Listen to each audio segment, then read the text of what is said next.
नमस्कार, आप देख रहे हैं जन संदेश टाइम्स।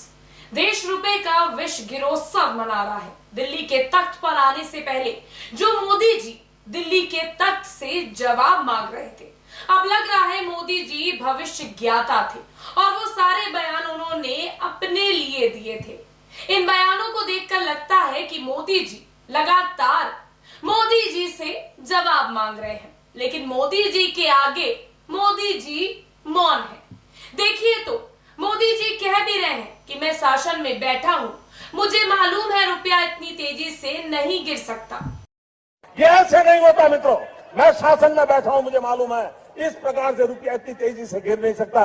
अरे नेपाल का रुपया नहीं गिरता है, बांग्लादेश की करेंसी नहीं गिरती है, पाकिस्तान की करेंसी नहीं गिरती, श्रीलंका की करेंसी नहीं गिरती। क्या कारण है हिंदुस्तान का रुपया पतला होता जा रहा है?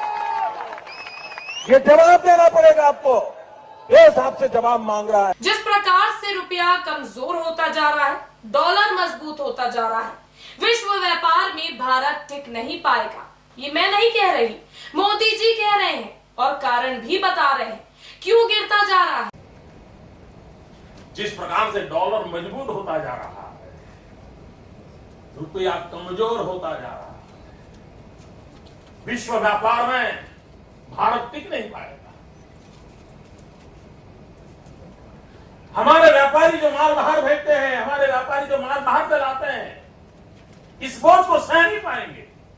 इवन भारत सरकार जो चीजें लाती है, भेजती है, उसको सहना मुश्किल हो जाएगा। और दिल्ली की सरकार जवाब नहीं दे रही है कि नेपाल का रुपया कोई प्रॉब्लम नहीं है, बांग्लादेश की करेंसी को कोई प्रॉब्लम नहीं है, पाकिस्तान की करेंसी को कोई प्रॉब्लम नहीं है, श्रीलंका की करेंसी को कोई प्रॉब्लम नहीं है।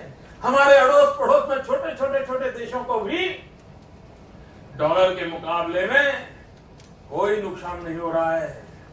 देश जानना चाहता है, प्रधानमंत्री जी, ऐसा क्या कारण है कि आज अकेला हिंदुस्तान का रुपया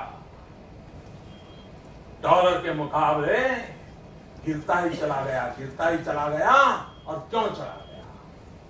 और मैंने साफ मांग की है, ये सिर्फ आर्थिक कारणों से नहीं हुआ है, ये आपकी भ्रष्ट राजनीति जो चली है दिल्ली से, उसका इसके अंदर बहुत बड़ा रोल है। बहुत गंभीरता से आरोप लगा रहा है। रुपया जिस तेजी से गिर रहा है, इससे ये साफ पता चल रहा है कि देश आर्थिक संकट से ज्यादा दूर नहीं है। खैर, संकट आते हैं, लेकिन किसी संकट के समय नेतृत्व दिशाहीन हो, असहाय महसूस करे, निराश हो, तब संकट बहुत गहरा हो जाता है। इस वक्तव्य में भी मेरा कोई योगदान नहीं है, ये भी मोदी जी की दूरदर्शिता का उदाहरण है। ये वाला वीडियो देखकर आप भी मोदी जी के कायल हो जाएंगे। देखिए तो कितनी बेबाकी से अपनी बातें रख रहे हैं। बस अफसोस इतना है कि अब वाले मोदी जी इन वाले मोदी जी की बात सुन नहीं रहे। संकट आते हैं, लेकिन किसी संकट के समय नेतृत्व दिशाहीन हो, असहाय हो, निराश हो, तब संकट बहुत गहरा हो जाता है। 125 करोड़ का देश आज निराशा की गर्त में डूबा हुआ है। दिल्ली के तख्त पर से, दिल्ली के शहंशाहों की तरफ से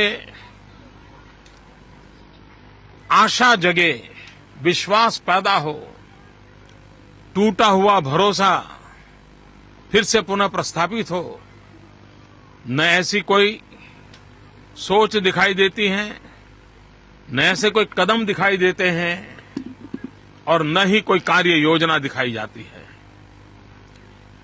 देश का दुर्भाग्य है कि दिल्ली के शासकों को न देश की रक्षा की चिंता है, न रुपये की कीमत की चिंता है।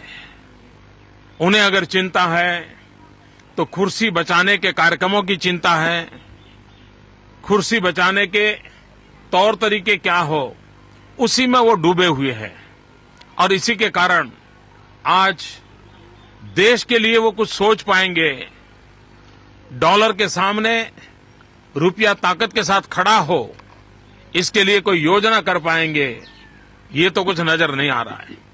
पिछले 3 महीने में जिस तेजी से रुपये की कीमत टूटती गई है, गिरावट आई है, और दूसरी तरफ 3 महीने में सरकार की तरफ से एक भी कदम लिया गया हो, ऐसे कोई संकेत नजर नहीं आ रहे।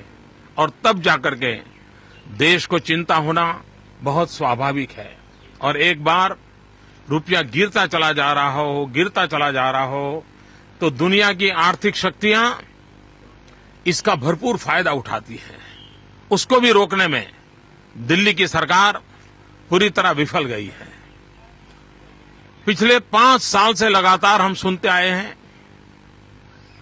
कि बस 3 महीने में महंगाई कम होगी, 3 महीने में महंगाई कम होगी। पिछले 5 साल में 100 बार दिल्ली के किसी न किसी राष्ट्रीय स्तर के सरकार के नेताओं ने देश को आश्वासन दिया, महंगाई भी रोक नहीं पाए। यानी कोई ऐसा क्षेत्र ऐसा हो जिसमें कोई विश्वास से कह सके कि उन्होंने कुछ करने की कोशिश की, कहीं कुछ नजर नहीं आ रहा है। और तब जाकर के कल्पना के बाहर का बहुत बड़ा संकट आज देश के सामने खड़ा हुआ है। सर, जिस तरह से आपने बताया